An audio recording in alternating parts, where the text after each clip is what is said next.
미나코는 그 기묘한 광경에 발걸음을 멈췄다.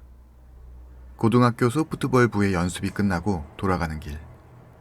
이미 도시는 완전히 어둠에 가라앉아 있었다. 아침까지 내리고 있던 비가 아스팔트를 적셔 포장된 도로가 가로등의 빛을 받아 눈부시게 빛나고 있었다. 그 가로등 아래. 마치 스포트라이트를 받는 것 같이 가로등의 바로 아래에 웬 할머니가 서 있었다. 옆에는 커다란 검은색의 가죽인 듯한 가방이 놓여 있었다. 할머니는 그것을 필사적으로 난간 위에 밀어 올리려고 하고 있었다.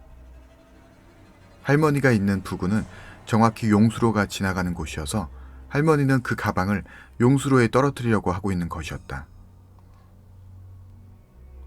기묘하다는 것은 그 가방의 크기였다. 할머니가 가지고 있기에는 너무 크다. 무릎을 구부리면 그 할머니 한 사람 정도는 쑥 들어갈 정도로 크다. 그리고 매우 무거울 것 같다.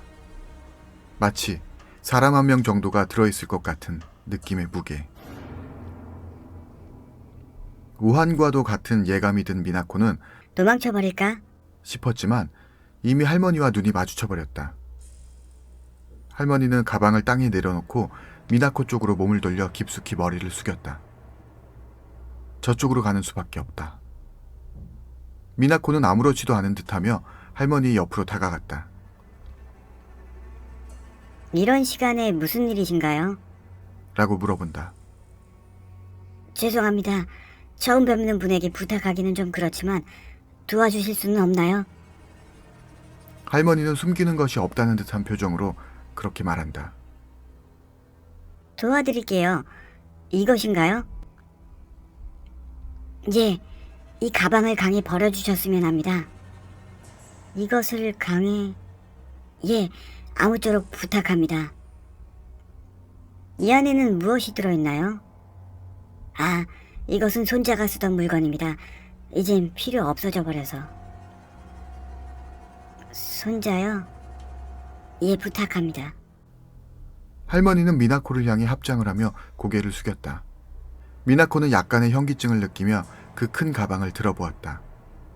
역시 외견대로 무겁다. 그리고 묘하게 부드럽다.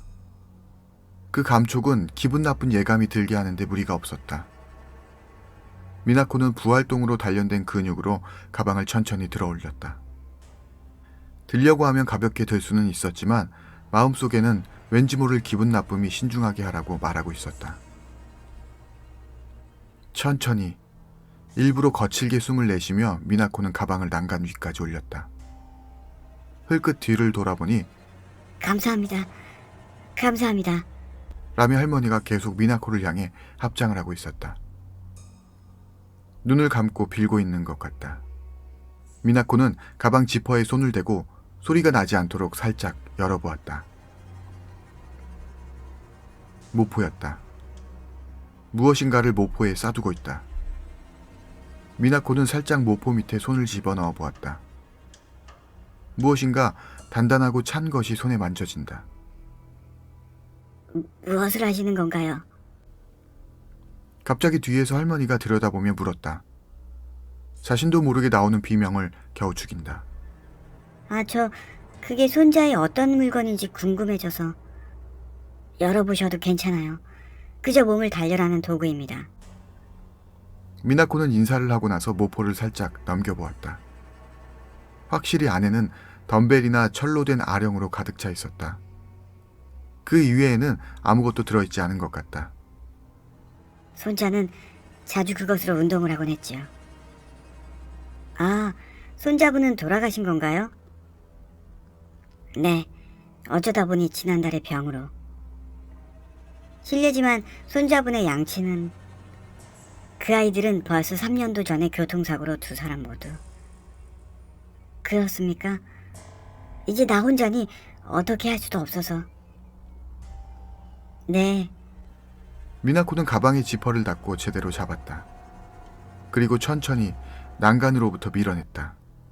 바로 뒤에서는 할머니가 합장한 채 쭉 감사합니다. 감사합니다. 라고 계속 말하고 있다. 가방이 난간으로부터 떨어져 용수로에 떨어져 간다. 큰 소리가 나고 용수로로부터 커다란 물보라가 올랐다.